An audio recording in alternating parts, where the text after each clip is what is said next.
malampasan niya yung mild stroke. Matatapos niya. Sa nakita ko Miss Cornelius po.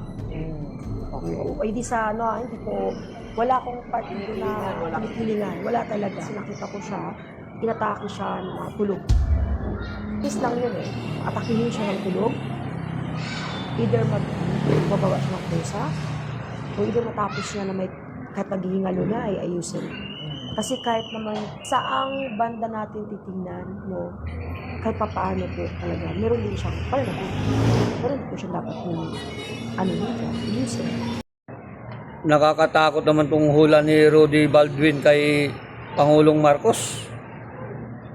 Grabe, may stroke daw siya habang natutulog.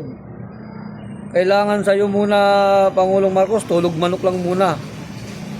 Pero alam niyo Marcos, hula lang yan. Minsan magkatotoo, minsan hindi. Kaya ang hula lang Diyos pa rin ang nakakaalam kung kailan kukunin ang buhay natin. Tsaka doon lang siguradong tumama si Rudy Baldwin na sinabi niya na kahit saang anggulo may pananagutan si Pangulong Marcos. Yun, totoo yun, tumama siya doon.